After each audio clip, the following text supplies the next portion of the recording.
들어가는 말에, 자, 여기 이렇게 제가 삼성전자 공장을 봤습니다. 그 삼성전자가 요즘은 이렇게 그냥 공장 벽에다가 그냥 설치하고 이렇게 벽에다가 이렇게 그림이, 이 삼성전자가 제조는 세계 1위지 않습니까?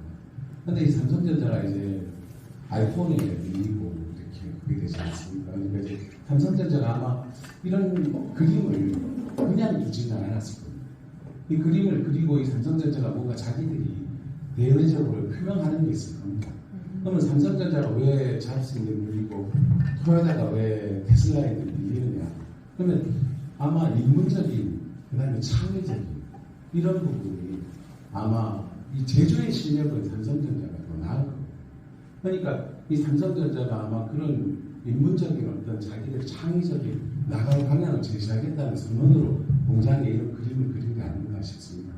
이 그림은 저보다 저는 그림을 또 잘 모르고 이런데 그냥 보는 정도인데, 여기 아마 김다정희 사장님이 그림을 많이 하셨으니까 알 것 같은데, 이 몬드리안이라는 그림, 이 몬드리안 그림은 이제 회화사에서는 아마 저도 그냥 읽은 겁니다. 제가 전공이 수학이라 이런 거는 그런 책으로 읽은 거예요. 이 구체적인 사물을 잘 그리는 게 인류의 다빈치, 레오나르도 다빈치를, 그 사람들은 그림을 잘 그린 거 아닙니까? 원근법, 눈에 보이는 대로 그릴 수 있는 거고, 그 다음에 스프만대로 해서 흐리게 그리기 이렇게 해서 그 사람들이 실제 그림을 예전에는 그냥 이렇게 우리 어릴 때 그리듯이 선으로 그렸는데, 그걸 아주 눈에 가깝게 그림과 거리를 그리고 구체적인 사물을 잘 그리는 걸 회화의 출발로 삼았어요. 그래서 이제 됐었는데, 사물이 그리던 것이 사진기가 나오면서 더 이상 의미가 없어져. 사진이 없어지니까, 그러니까 그때 이제 인상파도 나오고 후기 인상파도 나오고 이런 사람이 나오는데, 그 위에 입체파가 나오고 그 다음에 추상화가 나오고. 그래서 추상화는 더 이상 사물을 그리지 않습니다. 사람의 의식이 나오죠. 내가 그리고 싶고. 그러니까 이제 현대 미술의 출발입니다. 그러니까 창의성만 남아있습니다. 그래서 이 사람은 이 회화의 본질은 색과 선과 면, 그리고 내가 놓고자 하는 구성 밖에 없다고 생각합니다. 이 그림이라고 처음에 받아들이기 얼마나 어렵겠습니까? 그런데 이걸 1900년도에 20세기 초반에 이분이 그려서 이 과거의 근대 미술의 종말을 고하고 더 이상 이제 사물을 그리지 않는다. 나의 인간의 어떤 창의적인 사고만 이 미술의 영역이라는 표정. 그러면 이 앞에 왜 삼성전자가 이 자기들의 공장에, 평택 공장에 이 몬드리안 그림을 그려놓고 이 그림을 해놓은 건지 우리가 좀 이해할 수 있을 것 같습니다.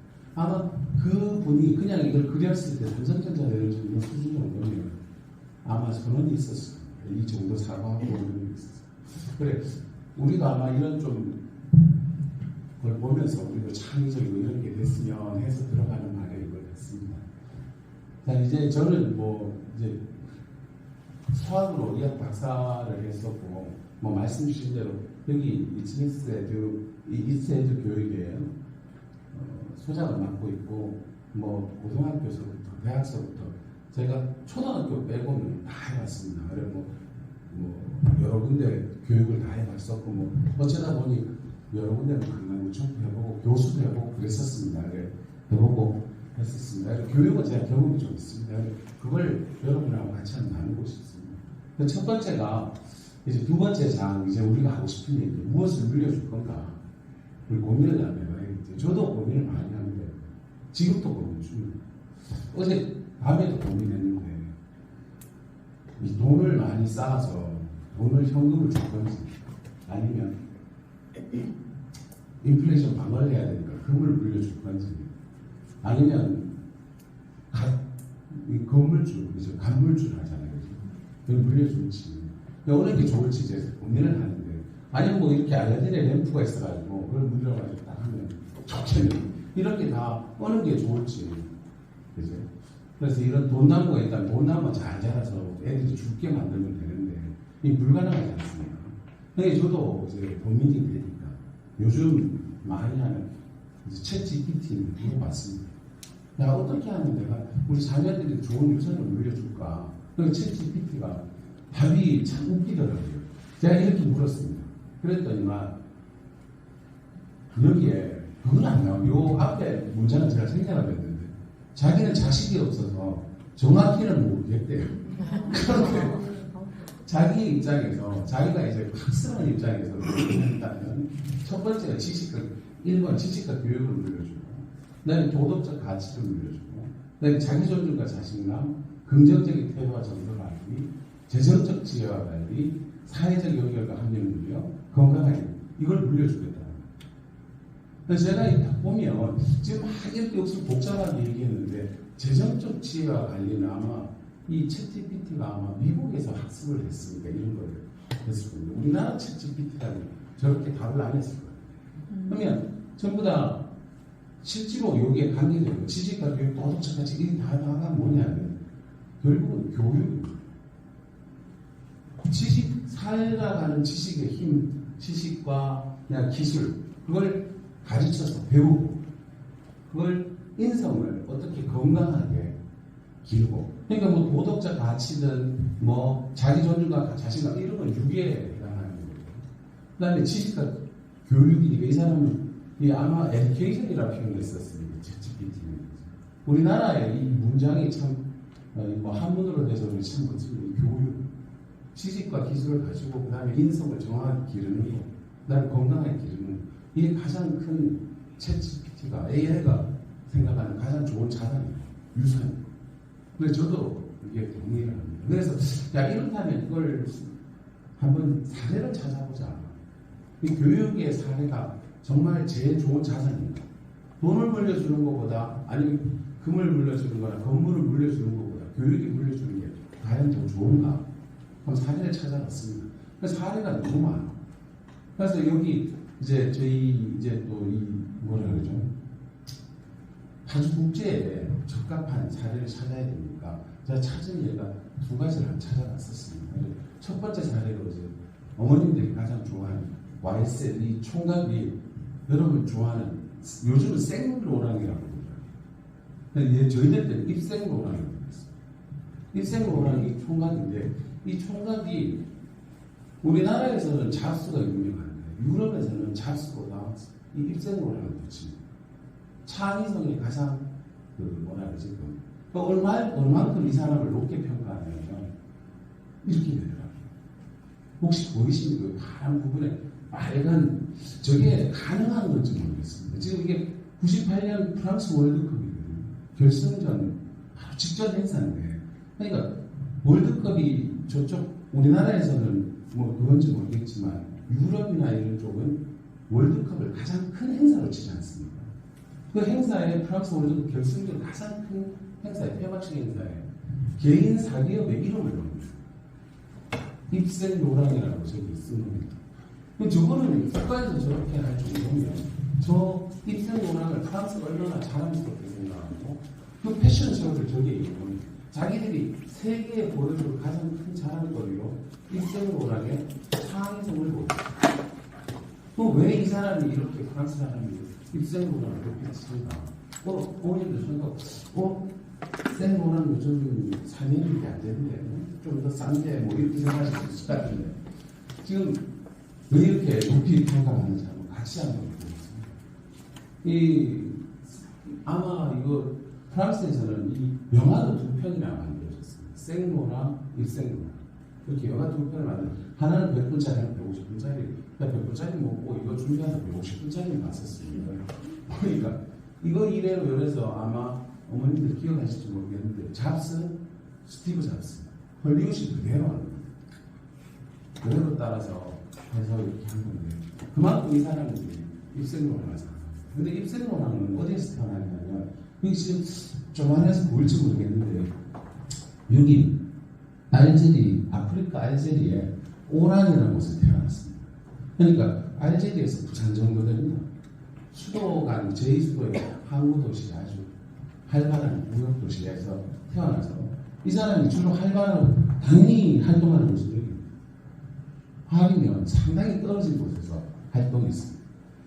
이저 알제리 그 오랑이라는 곳에 태어났을 때 여동생이 2명 있고 자기의 어머니 그다음에 할머니 그렇게 자라나는데 그러다 보니까 이 입생로랑이 어릴 때 상당히 좀 여성적으로 자라나요. 유약하고 그다음에 뭐 이렇게 좀 여성스럽고요. 그런데 당연히 이때는 또 이 프랑스 저기가 식민지였었으니까 프랑스 사람이니까 이 좋은 교육을 가톨릭 교육을 시키다 가톨릭 학교에 보냈어요. 그러니까 그 가톨릭 학교에 가니까 몸도 연약하지 뭐 여성스럽지 이러니까 얼마나 많이 이 압제를 받았겠습니까? 그러니까 이 학교 생활을 적응을 잘 못합니다. 그때 엄마가 그거 이 여성스럽게 되고 하니까 엄마가 문화와 이 패션 그 다음에 이런 여성스러운 곳에 여성스러운 거에 당연히 관심이 많은 근데 이 입생로랑은 어릴 때 그 부분에 관심을 많이 가집니다. 그래서 그분 엄마는 이걸 학교 교육에 맞춰서 애를 그걸 했었어야 되는데 어머니는 그러지 않고 지지를 해줘요. 지지를 해주고 격려를 하고 패션을 같이 얘기하고 엄마 친구들 불러서 평가해줘. 같이 평가하고 그 다음에 막 옷을 인형을 만들어서 저희를 왜 옷 이렇게 인형 어릴 때 옷 인형 만들고 이런 걸 하면 잘했다고 칭찬해주고 그러니까 입생로랑이 14세 때 11세인가 14세 때 10대 초반에 연극을 어머니하고 같이 보고 연극 무대를 보고 나는 무대 의상을 만드는 사람이 될까 의상을 만드는 사람이 될까 엄마한테 선언을 하고 이 무대를 이렇게 만드는 겁니다. 조만하게 만들어서 여기 인형을 세워가면서 옷을 입히고 막 이런데 그걸 집에서 한 거예요. 그 당시에 지금 많이 우리 아들이 그렇게 한다면 받아들일 수 있을지 근데 어머니가 그걸 지지를 해줍니다. 그리고 그 지지를 또 뒷받침하기 위해서 그 알제리 몸을 지금 보시면 알겠지만 상당히 그것이 떨어진 거죠. 그 알제리 총회가 프랑스 파리로 보내는 거예요. 16세 국제양모대회라는 곳에 나갈 수 있게 지지를 해주고 거기에서 엄마가 뒷받침을 해줍니다. 그래서 거기에 3일을 입상을 합니다. 3일 입상하고 다시 돌아와서 18세에 3위니까 그거 하다고 다시 입상을 다시 한번 하게 됩니다. 그래서 다시 해서 1등을 하게 됩니다. 그때 1등을 같이 했던 이 사람이 아마 드레스 부분에서 했었고 다른 부분에 1등한 사람이 칼 라크필더라고 필드입니까? 그 샤넬 수석 디자이너 우리가 좀 좋아하는 그 사람은 이제 독일 사람인데 그 사람이 이제 우리 사람이 거기에서 한 겁니다. 그래서 또 거기에서 들어가서 정식 학교를 의상학교를 들어가라고 지지를 받는 겁니다. 야 18세 네가 1등을 했으니 야 의상학교에서 네가 대학 직계하면 대학 가서 의상을 새로 배워. 그냥 들어가서 석 달 공부하는데 또 이 사람이 학교 생활에 많은 그걸 받았으니까 적응을 못하고 석 달 만에 나오게 돼요. 그런데 이 부모들이 어떻겠습니까? 그런데 이 부모가 어머니가 아버지가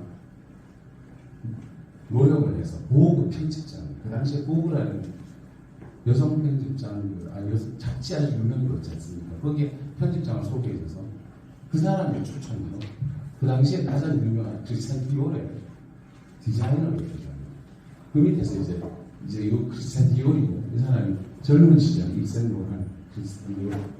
그래서 이제 디자인을 배우게 되는데 이 들어가자마자 얼마 안 돼서 크리스찬 디올 급사를 합니다. 급사를 하니까 이 급사를 이 모든 패션쇼나 이런 디자인의 그거를 누가 맡게 되냐면 갑자기 입생로라는 어쩔 수 없이 맡게 돼요. 갑자기 돌아가십니다. 그래서 맡아서 첫 번째 이 여기 트라페즈라는 아주 유명한 옷이랍니다. 저는 잘 모르는데 아주 여성스럽게 퍼져서 고전 형식을 드러낸 그 여성 드레스를 이렇게 해서 아주 성공적으로 크리스찬 디올을 잘 합니다. 그래서 잘 나갔는데 그 계속 잘 나갔으면 되는데 그러지 않습니다. 어떻게 됐냐면 요 시기에 이제 이 알제리에서 전쟁이 발생하는 거예요. 프랑스 독립전 식민지에서 독립전쟁이 발생하니까 여기 징집을 나갑니다.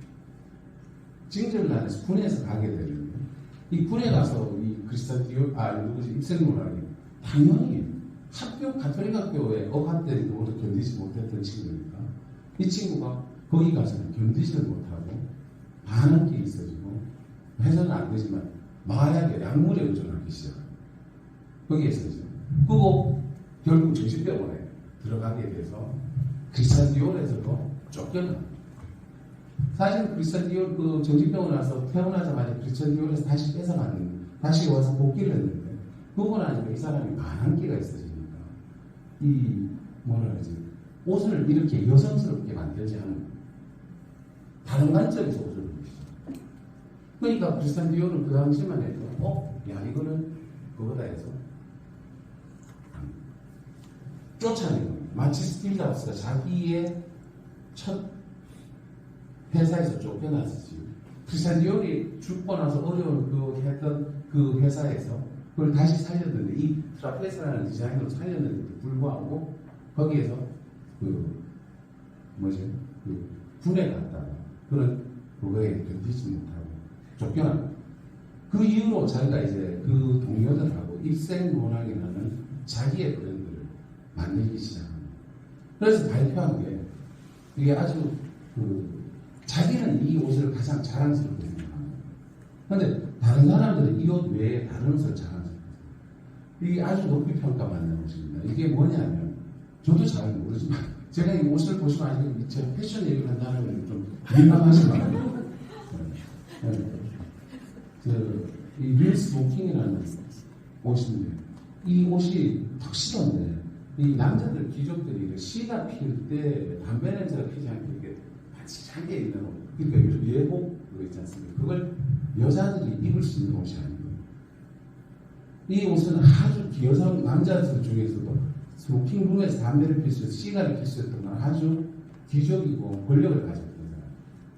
그 당시에 그런 옷을 여성인데 처음 입힙니다.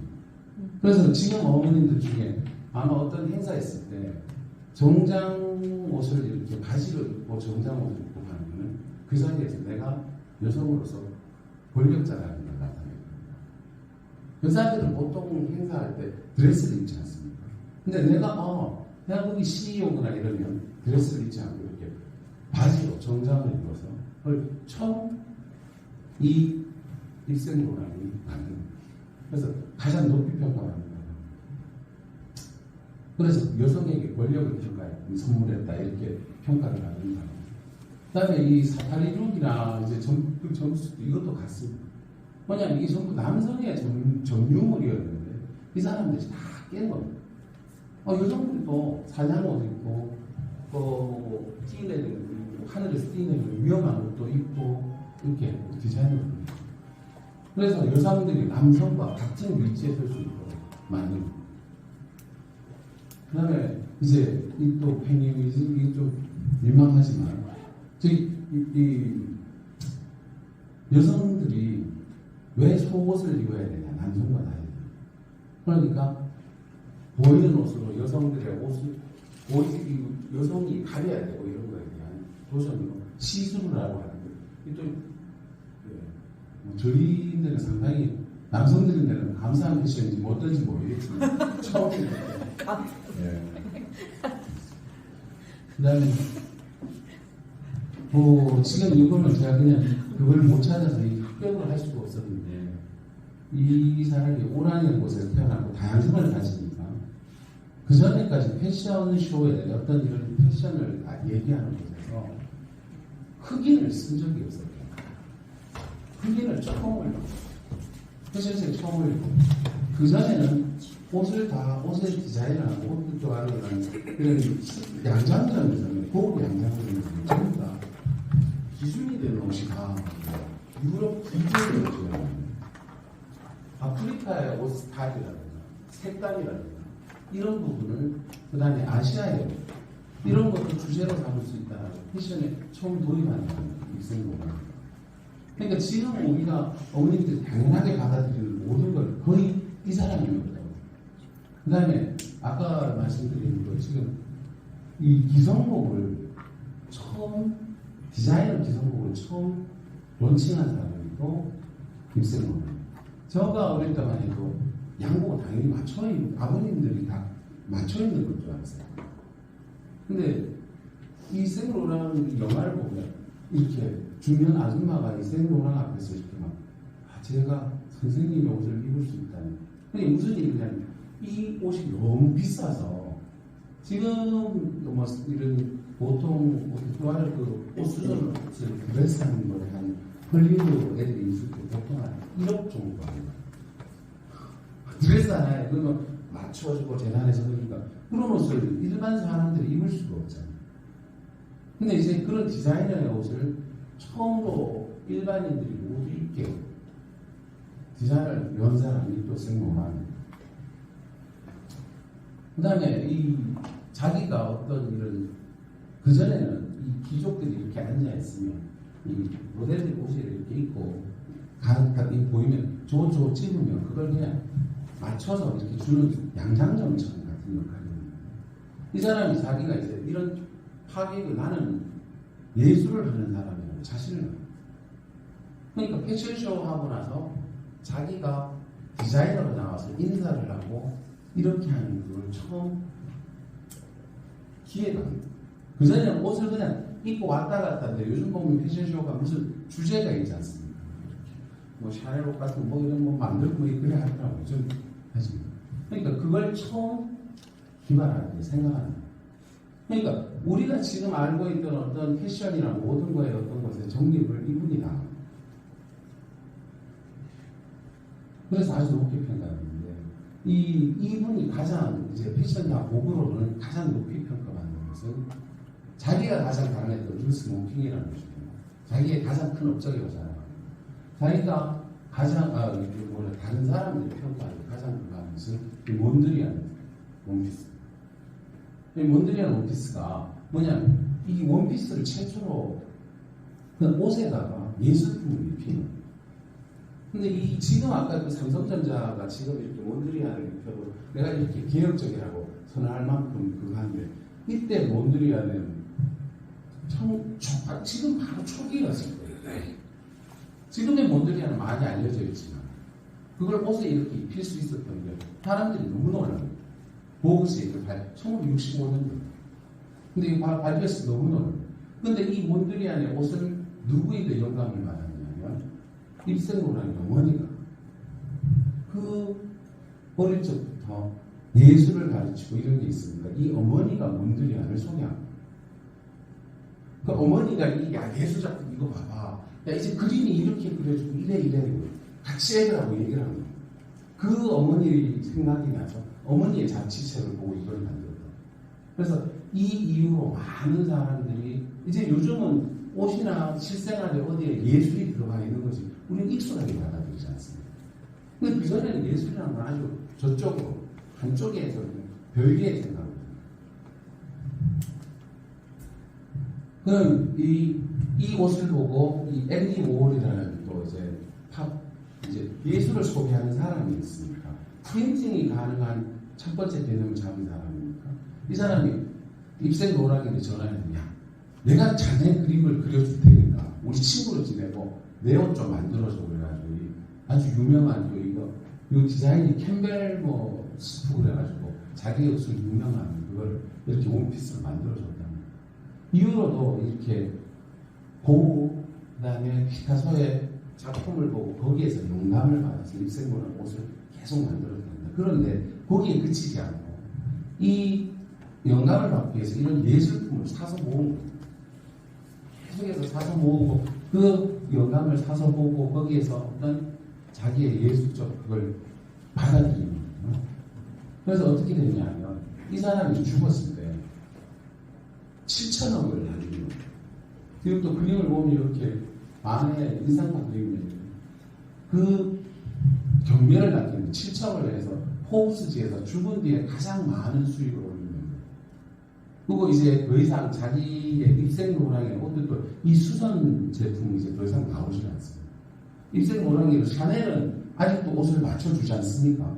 샤넬이 죽었는데도 불구하고 이제 맞춰주는 입생 노랑을 기리기 위해서 이제 더 이상 그걸 안 하고 기성품만 하는 거예요.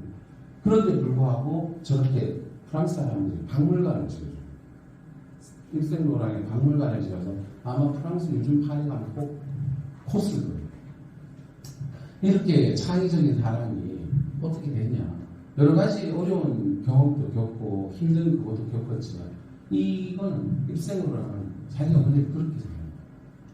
그럴 수밖에 없는 게 어머니가 그 유학관이 틀에 박히지 못하고 이런 다른 그걸 인정해주고 그 아프리카 어떻게 보면 진짜 촌이잖아요. 프랑스의 어떤 지역의 촌도 아니고 아주 먼 곳에 있는 애를 파리에 또 지원해서 보내고 거기에 있는 말하자면 믿고 또 거기에 또 예술적 소양도 주고 이런 게 어머니의 힘으로 이 사람이 그렇게 창조입니다.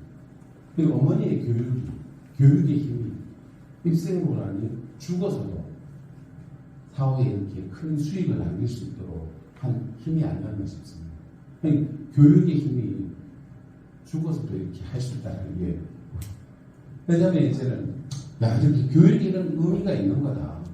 이러면 이 교육을 어떻게 할까? 자녀에게 우리 어떻게 교육할까? 그래서 보니까 이거는 제가 책을 저는 요거로 읽었습니다. 어머님들인데도 꼭 한번 추천합니다. 모든 것을 기본에서 시작한다는 책입니다. 이게 손흥민의 아버지가 쓴 책입니다. 이분 TV에도 자주 나오고 그래서 어머니 아실 것 같습니다. 아주 단단한 분인데 이 손흥민이 아버지를 세상에서 가장 존경하고 자기의 모든 축구는 아버지 교육에 따라서 이게 나왔다고 고백을 하는 그런 거예요. 제가 책을 읽어보니까 어머님도 꼭 한번 읽어보시고 이번에 또 신간이 나왔는데 그건 제가 못 읽었습니다. 며칠 전에 나왔는데 근데 한번 보면 이분이 고백하기를 자기는 삼류 선수, 자기도 축구 선수였다라는 거예요. 삼류 선수를 젊은 시절에 프로 팀에서 이제 사진을 찍었던 건데 이 사람은 자기는 책에 보면 삼류 선수로 고백을 합니다. 초등학교 3학년 때 육상부를 처음 시작했다가 축구부 코치가 니 축구하면 봐 그래가지고 이제 교회 축구대회에서 나가서 한번 스카우트 비슷하게 돼서 축구부에 가는데 축식기가 없어가지고 쌀 5마리 없어가지고 아빠인데 계속해서 아버지한테 부탁을 해도 안 했는데 그 코치가 아버지를 우리 연차할 것을 가지고 시작을 했거든요. 그렇게 좋거든요. 그래서 새벽까지 초등학교 3학년 때부터 새벽 5반부터 혼자 연습을 해가지고 프로 선수 때까지 계속 했었거든요. 근데 이 사람이 잘하는 게 뭐냐 달리기니까 달리기를 잘하니까 달려서 돌파력은 좋은데 축구를 계속 안 하니까 어렵게 그걸 안 하니까 계속 오른발에 익숙하지 왼발은 안 될 거예요. 그래서 왼발에 자기 스스로 왼발 그걸 하기 위해서 요 신발 여기에다가 압정을 뽑아가지고 요 왼발로 발을 탁 차면 압정이 자기를 딱 찌르게 만들어서 오른발에 그러니까 왼발만 쓰게 합니다. 왼발 연습을 그렇게 했다는 거예요. 그래서 막 열심히 노력하고 해서 프로 선수도 되고 상비군까지 됐는데 결국은 이 사람이 축구 선수를 성공하지 못하고 28에 부상을 입어가지고 아킬레스건이 나가는 바람에 이 사람의 장기가 돌파력인데 그 돌파력이 사라지는 바람에 30세에 은퇴를 합니다.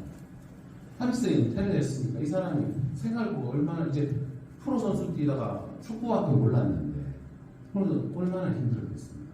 그래서 뭐 축구가 뭐라 그러지 이제 체육 PT 선생처럼 헬스장에서 일하고 이랬었어요. 그러다가 뭐 힘없이 이제 뭐 노가다 하고 막 이렇게 하면서 아버지니까 이렇게 자식들을 키우고 막 그러는 거죠.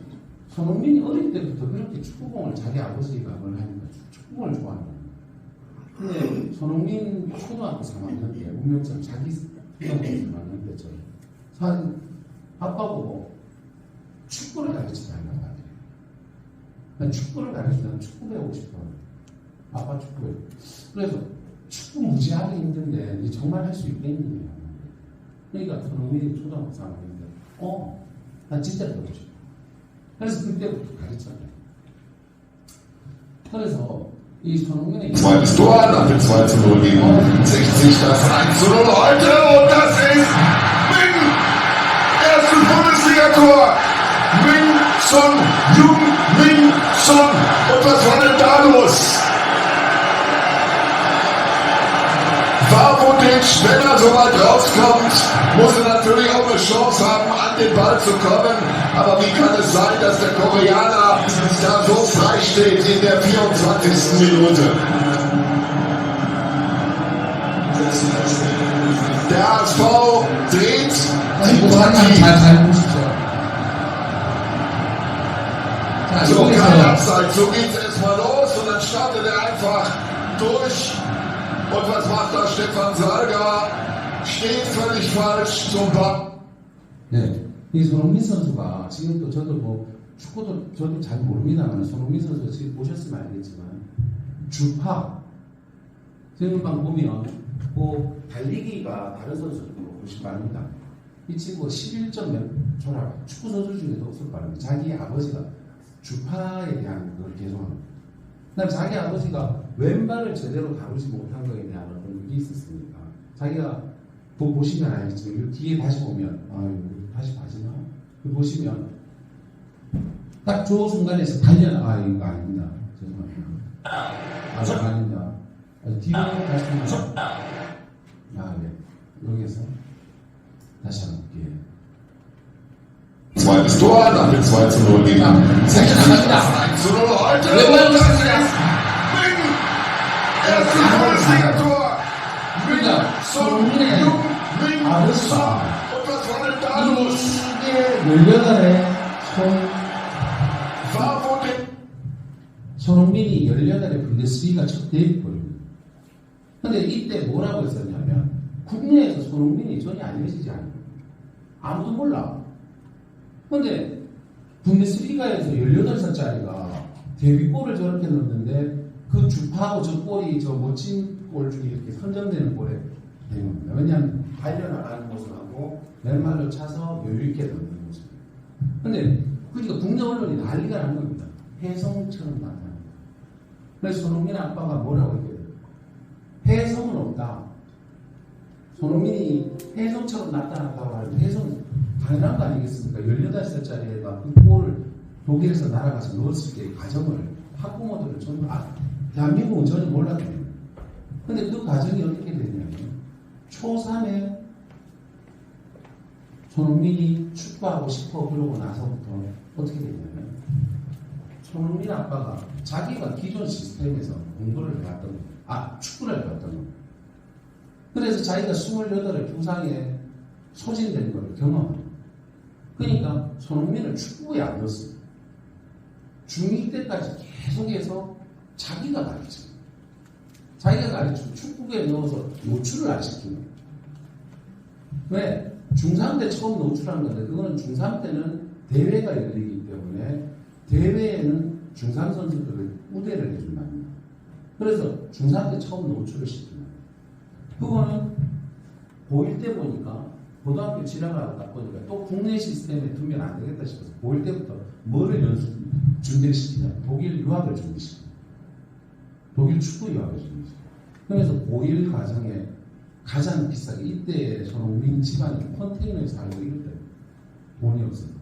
가정이 컨테이너에 살고 이러는데 돈을 마련해서 독일어 교육을 해요. 왜냐하면 여기 축구를 아무리 잘해도 축구를 하면 소통이 돼야 되잖아요. 1년 동안 시켜서 고2 때 축구 유학을 보내요. 축구 유학이 또 그때는 축구 꿈나무 우리가 국가에서 보조해주는 게 있어요. 그래서 날아가서 2년 동안 2년 가까이 자기가 밥을 내주고 그거 왜 다큐멘터리에 나오지 않습니까? 저는 막 아빠하고 막 생활하는 그때 요 2년 동안 손흥민 아빠는 독일에서 가장 싼 그러니까 여인숙 정도 되는 곳에서 잠만 자고 그거보다 그 기억이 춥고 배고픈 기억밖에 없다. 그 2년 동안 손흥민의 그 연습 장면을 바깥에서 보고 계속해서 합니다. 그래서 첫 저골로 분데스리가하고 계약을 함부르크하고 계약을 합니다. 근데 그 과정에 대한민국 언론은 뭐라고 했냐면 혜성처럼 나타났다. 이 선수가 전혀 모르던 선수인데 어떻게 이런 선수가 나타났냐고 얘기를 합니다. 그러니까 손흥민의 아버지는 손흥민은 얼마나 그래서 이 골을 보면서 이 골을 손흥민의 기억에서 지우고 싶더라고요. 왜냐하면 저 골로 인해서 저 대한민국 사람들이 응원하고 막 자기에게 말을 걸고 이래서 얘가 어떻게 축구 외에 다른 거에 길을 그가 열고 그 갈까 빨리 소진됩니다. 그래서 그다음에 또 이 책에 있는데 이 또 골도 한번 보시죠. 이건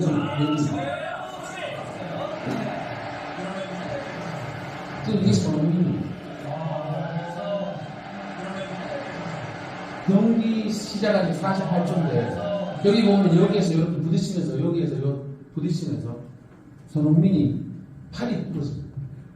저 부딪혀서 부러졌는데 이것 때문에 아마 얼마 전에 우리 이강인 선수하고 붙었을 때 우리나라는 별로 조용히 했었지 않습니까? 그 언론이 어디에서 먼저 나왔냐면 영국에서 먼저 나왔습니다. 영국에서 이강인이 손흥민에 달려들었다거나 이때 토트넘이니까 영국으로 간 겁니다. 왜? 축구의 종주국이니까 독일에 있던 애를 또 옮겨서 이제 옮겨가는 거예요. 그래서 이제 하는데 이게 토트넘과 이빌라하고 싸워서 이거 뭐 1부가 그거 가장 중요한 경기 중에 하나인데 이 경기에서 이겨야만 토트넘이 뭐 결승전에 이렇게 본선에 들어가는 경기거든요. 근데 손흥민이 여기서 팔이 부러진 상태로 120분을 뛴 겁니다. 그럼 참고 저로만 뛰고 연장전까지인가? 90분인가? 뛰고 그러고 나서 결승골을 넣어서 3대2로 이깁니다. 이 일로 토트넘 처음 다 막 열광했는데 나중에 알고 보니까 손흥민이 팔 부러진 상태로 이걸 뛰었거든요. 그럼 왜 그랬냐? 어떻게 참을 수 있었냐니까 지금 많은 팬들이 있고 내가 빠질 수 없는 경기고 내가 꼭 승리해야 되는 경기이기 때문에 그 정도는 감수할 수 있어요. 그러니까 영국 사람들은 거기에서 이 인성에 대해서 손흥민의 인성에 대해서 완전 빠져버려요. 그러니까 지금 이강인이 그렇게 달려든 거에 대해서 어떻게 감히 그렇게 좋은 선수들이 그러니까 손흥민은 정말 영국에서는 높이 그래서 우리나라보다 손흥민은 영국에서 높이 평가받았어요. 계기가 되는 게임이었는데 그래서 이 말이 인성이 중요한 거예요. 내가 만나는 월드클래스 중 인성이 나쁜 선수는 단 한 명이었어요. 그러니까 인성이 그만큼 중요해요.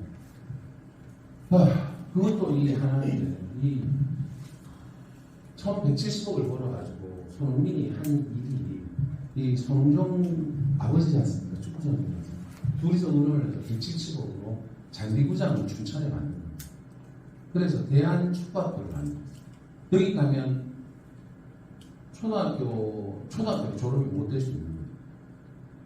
왜냐하면 거기에 들어가면 이제 대한 축구하고 외국어만 공부합니다. 그 다음에 인성, 독서 같은 거.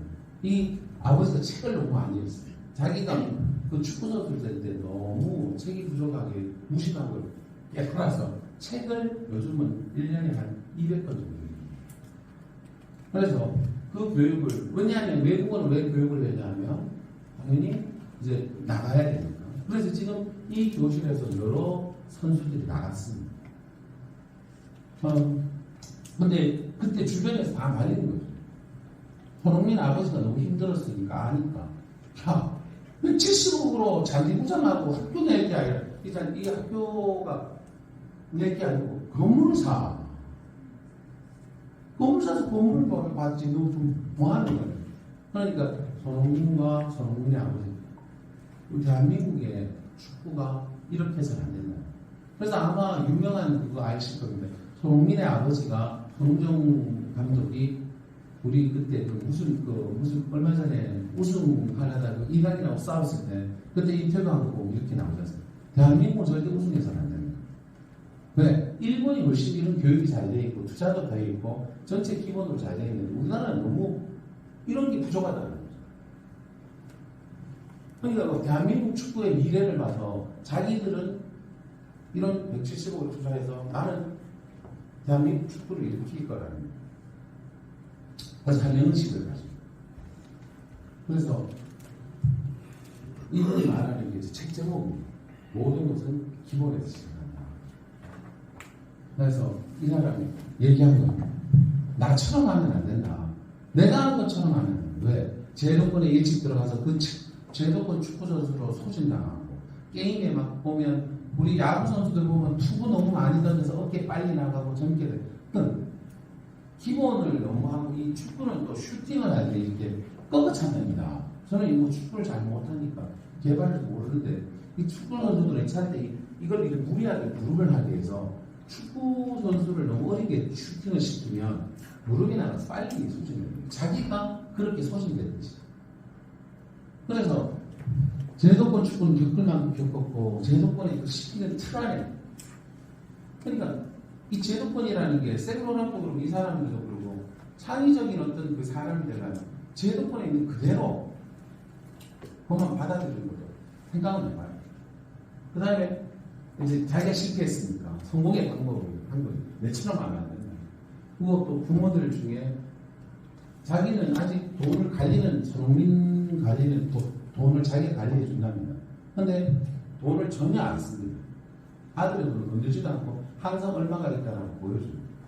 근데 지금의 부모들은 너무 선수를 땡기면서 박세리를 보고 박찬호를 보고 부모 이제 자기들 학교에서는 어떻게든 애를 빨리 데뷔시키고 빨리 해서 돈을 벌려고 한다. 성공을 벌려요. 그게 아니고 축구가 좋아하면 축구를 좋게 따라갈 수 있도록 자기는 성공한 사람이라고 합니다. 왜? 돈을 많이 벌어서가 아니고 자기가 60살까지 그때는 30대 은퇴했지만 자기 60살인데 지금 60입니다. 60대까지 축구를 하는 자기 친구들이 없대요. 그래서 손흥민도 가장 행복한 성공한 사람이거든요. 왜? 자기가 좋아하는 축구파. 그렇게. 그래서 7년 동안 공하고 옷을 입힐 때 왼발부터 항상 입고 항상 왼쪽을 먼저 하게 드리블을 해도 왼쪽으로. 왜? 자기가 오른발만 써서 그게 안 됐습니다. 왼발 자유적 회사를 씁니다. 그 다음에 손흥민 조언 그래가지고 공을 차는 포인트를 만듭니다. 연습시키고 그랬더니 어쨌거나 그 7년 동안 기본기만 연습해요. 이제는 이제 요 학교에 이제 또 이렇게 저희들도 기술도 기본기도 중요하고 그다음에 또 보시면 알겠지만 세리오랑이나 손흥민이나 두 명 다 혜성처럼 났다고 세상에서 보면 그들의 업적만 나타나겠지만 그 사람들이 나타나기 뒤에는 부모가 있어요. 그 부모가 얼마나 리스키하게 보면 둘 다 제도권에 있으면 그걸 희생해 가면서 하고 뒷바라지하고 믿고 또 기본에 충실하게 하고 그 아이가 좋아하는 거 하고 그 다음에 또 인문적 소양도 강조하고 그 다음에 인성도 물론 손흥민은 아주 잘 자랐습니다. 지금 아주 너무 유교적으로 우리 자랐습니다. 아버지가 혹시 그 다큐멘터리 보면 알겠지만 아버지가 같이 있는 동안 입을 그냥 안 했어요. 홍민아 니 이러면 안 돼 이러면 안 돼 이러면 안 돼 계속 줘. 그래도 손흥민 선수는 계속 듣고 있어요. 그 유교적 교육을 받았어요. 근데 입생로는 그러지 못했으니까 거기는 또 개인의 그걸 줘야니까 그 고통스러우니까 얘가 어떤 그 히피 문화도 있었거든요. 억울한 것도 있었거든요. 그 과정을 이겨나가는 과정은 부모의 교육의 힘입니다. 그 다음에 넓은 곳에 가서 또 인성을 중요시하고 넓은 것을 보고 많은 것을 봐야 해요. 또 세계 무대로 가서 싸워요. 그런 것들. 저는 그렇게 생각합니다. 그렇게 교육해야 된다고 믿습니다. 이제 파주 이곳이니까 파주 국제학교에 세 가지 철학이 있을 거예요. 핵심 단어 교육의 철학을 같이 이사장님들하고 얘기를 해보고자 합니다. 결국은 세 가지로 압축됩니다. 그러니까 지덕체주의죠. 지덕체인데 결국은 실력을 갖춰야 돼요. 실력을 갖춰야 되고 그 다음에 인성을 갖춰야 되고 그 다음에 건강해야 돼요.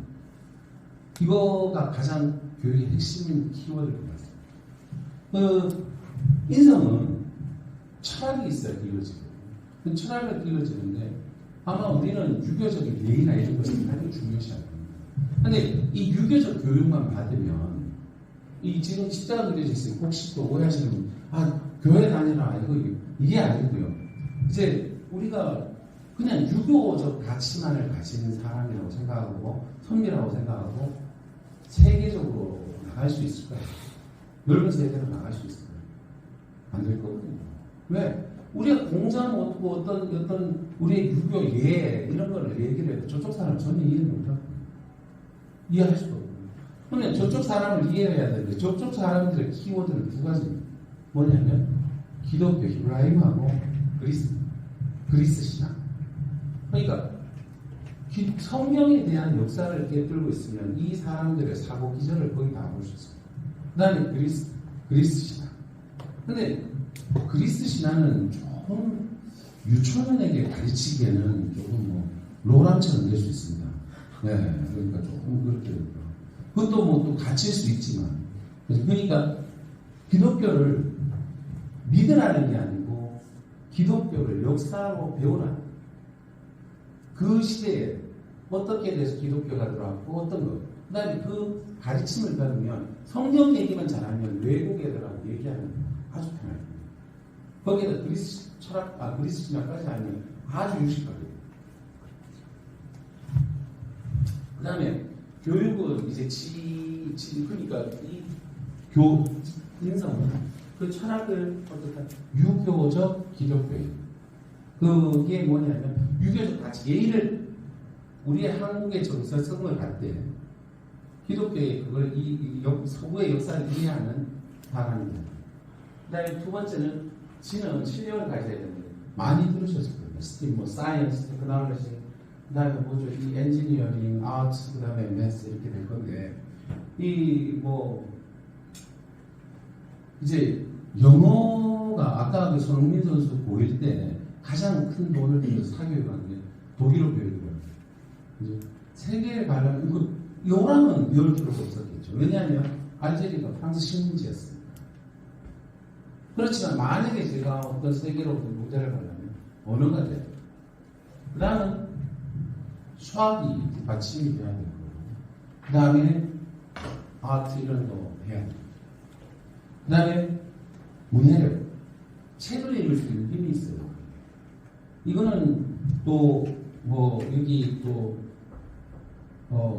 공교육에 오래 계셨던 또 교사 선생님, 마티스 교사 선생님이 또 해주실 거 하니까. 그 다음에 소프트웨어 코딩 그래가지고 컴퓨터 사이언스 아마 할 거고요. 그래서 스킵니다. 그 다음에 여기 보면 체육이 사진이 작아서 그런데 김현철 이사님 이 체육을 맡은 사람이 여기에서 아주 또 체육 교육을 해서 아주 교육학과 체육을 한 사람이 있으니까 좋죠. 지금 여기에 슬라이드 하나 빠졌는데 요 앞에 오시면 제가 맨 첫 장으로 돌아가서 우리 삼성전자가 이렇게 원더리한 그림을 그려놨지 않습니까? 여기 바깥에 나가셔서 보면 간판을 이쪽에 보면 우측 간판에 건물의 간판에 보면 그림이 하나 있습니다. 그러니까 그 그림을 이렇게 오고 갈 때마다 봤었거든요. 참 궁금하더라고요. 저 그림이 뭘까? 익숙한데. 그래서 찾아봤습니다. 가이카이 키키 그러는 그 캐릭터는 일본 이름이 우리 김다정 이사장님 무라카미 다카시. 네. 일본의 앤디 워홀이라고 됩니다. 그 사람이 뭘 한 거냐면 일본 도쿄대학에서 예술대학에서 박사과정까지 배워요. 이 사람의 목표가 뭐였냐면 일본적인 걸 어떻게 세계로 퍼져갈 수 있을까? 서양화를 그려서는 서구에 이길 수가 없잖아요. 내가 서양화를 그려서 그리스 철학을 해서 아니면 내가 미국 사회에 가서 미국인가 이기려면 내가 미국인이 될 수가 없잖아요. 뭐지? 그리스인도 수학인가 뭐지? 앵글로 섹스족이고 화이트고 있잖아요. 그렇지 않습니까? 그게 아니니까 그쪽에서는 힘드니까. 그러면 그 세계 무대에서 어떻게 하면 이길 건가? 그러니까 일본의 미라를 서구적으로 어떻게 도입할 거라는 공부한 사람. 그래서 이 사람이 한 게 일본의 가장 중요한 것이 뭐냐면 애니메이션입니다. 애니메이션의 캐릭터를 개발하는 게 좀 뭐랄까. 그러니까 아마 김다정 이사장이 그 공부를 많이 했으니까, 미술 공부를 했으니까, 그게 파주 국제학교의 어떤 정체성이 아닐까. 한국의 어떤 정서를 갖고 세계적으로 나아갈 수 있는 그 교육을 지향하는 게 이 학교의 지향점이 아닐까 이렇게 생각해 봤습니다. 아마 그걸 건물에 선언했을까 생각합니다. 삼성이 그랬듯이. 그러니까 그만큼 또 근데 저는 됐나요? 그냥 좀 슬픈 얘기인데 이게 지금 안 되네요, 동영상이. 그죠? 네. 이 동영상인데, 유시 버클리라고 들어보셨는지 모르겠습니다. 미국에서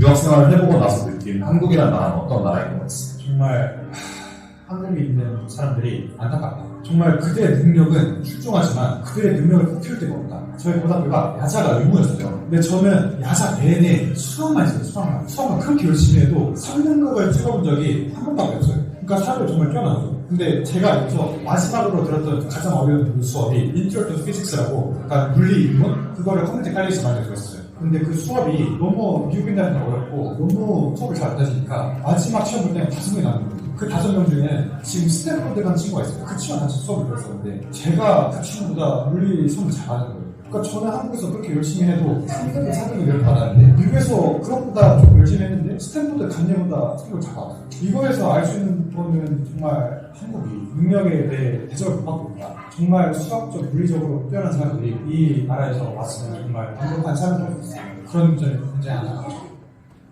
그러니까 우리나라 교육이 수학 교육이 중학교까지 정말 잘 됐습니다. 그래서 싱가포르 수학하고 우리나라하고 거의 비슷한데 싱가포르 수학은 세계적으로 알려져 있습니다. 왜냐하면 싱가포르 수학은 영어를 씁니다. 싱가포르는 영어를 공용합니다. 근데 그래서 많이 싱가포르 수학을 미국 사람들이 가져갑니다. 근데 싱가포르 수학보다 우리나라 수학이 중학교까지 아주 잘 됐어요. 기초과정. 왜냐하면 틀도 잘 돼요. 근데 미국 책들은 중학교까지 가보면 이 책이 교과서도 없어요. 거기는 쉽게 얘기하면 인증 교과서가 있을 수가 없지 않습니까? 거기는 다 채택을 합니다. 주마다 다 합니다. 그러니까 책이 이 편성이 교과 과정도 좀 불투명하고 주마다 다르고 이 난립들입니다.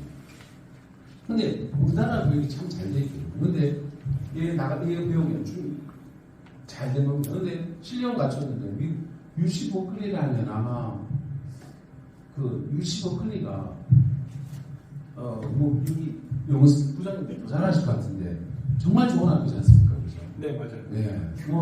전체들이 유시 버클리가 지금 이 친구가 얘기하는 스탠포드니까 스탠포드는 북가주지 않습니까? 북가주 캘리포니아 북쪽에 있는 그 실리콘밸리 쪽에 가장 명문이 스탠포드고 이 사람이 이제 버클리를 잡은 건데 실제로 보면 버클리가 훨씬 노벨상 수상자가 많습니다.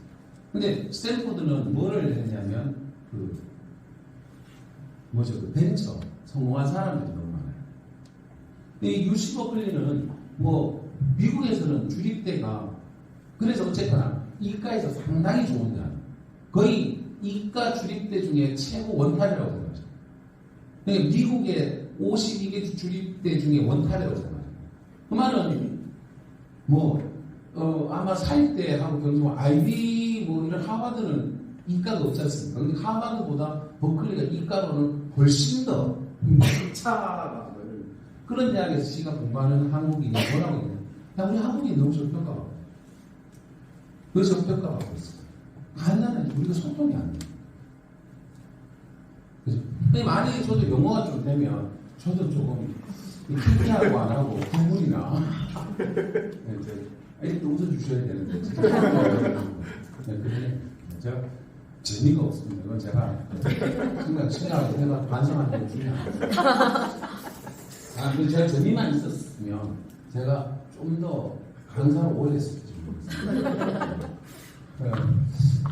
그런데 보시면 또 이것도 이런 거니까 어떤 일이 벌어지냐면 100만 달러 이상이면 아마 13억 정도, 14억 정도 되겠죠. 이런 사람들이 중산층 이상적인 사람들이 뭐를 생각하냐면 이민을 생각하는데 이민을 중국 15,000명인데 이 13억이거든요. 13,000명. 근데 중국은 충분히 이민을 꿈꿀만 하죠. 인도는 6,500명. 여기도 여기가 비슷하죠. 미국에 가면 인도 애들이 많으니까. 그 다음에 영국은 왜 이렇게 인이 많냐? 영국은 영국명이 많습니다. 영국이 호주, 뉴질랜드 많습니다. 얘네들이. 옛날 식민지 인도서부터. 그러니까 얘네들은 많은 곳을 자기 땅으로 생각하고 있어요. 그 다음에 러시아 이해 가시죠? 진짜 러시아 보면 진짜 짜증나요. 푸틴 때문에. 네. 그렇습니다. 이제는. 그다음에 브라질도 뭐 빈부격차가 완전 심하죠. 그다음에 홍콩은 뭐 아실 거고 이제 중국에 되면서 그다음에 우리나라. 무슨 얘기냐면 지금 어느 정도 교육을 할 수 있고 그런 사람들은 어떻게든 당연한 선택이잖아요. 어머니가 아버님들 선택도 마찬가지일 거고 내가 조금만 된다면 한국인의 정체성을 갖고 실력을 갖춘다면 영어만 익숙하게 되고 소통이 될 수 있는 그게 된다면 외국으로 가서 세계인들하고 경쟁하는데 훨씬 유리합니다. 손흥민이 만약 우리나라에 있었다고 생각해요. 만약에 입생 로란을 바꿔서 누구죠? 우리 전국민이에요. 그 사람 누구들 알고? 제 이름 까먹었습니다. 그 옷 이렇게 돌아가신 분 누구죠? 안드레. 만약 안드레 김이 프랑스 사람이었거든요. 그 어려운 그 사람. 그죠? 그러니까 손흥민은 16세에 독일로 떠나기 시작했었어요. 그리고 입생 로란은 17세에 파리로 오죠. 16세에 국제 거리생이고 그래서 이제 마지막 지금 긴 시간 들어주셔서 너무 감사했습니다. 마무리 말을 제가 안 하고 마무리가 안 한다니까 전부 표정이 밝아지시는 아 진짜 이거 제 글이 아니고요. 손정 선수가 책에 쓴 소등 아닙니다. 나 이거 읽으면서 너무 많이 들었어요. 아버지가 되냐는 건 어려운 일입니다. 아이가 낳았다고 다 아버지는 아닙니다. 아버지 노릇을 하려면 노릇을 해야 아버지입니다. 내가 낳은 아이는 나와 같으면서 나와는 또 다른 존재입니다. 아버지가 된다는 것은 개통받을 부르든 불고등에서 부르든 제가 끝까지 모르겠습니다. 저희 아버지가 얘기했어요. 그래서 제가 끝까지 모르겠습니다. 우리 아버지가 정말 생각해 주셨거든요. 네. 그러니까 부모가 된다는 게 굉장히 쉽지 않은 것 같습니다. 자식을 위해서 헌신도 하시고 또 교육을 위해서 투자도 하시고 그게 힘들더라고요.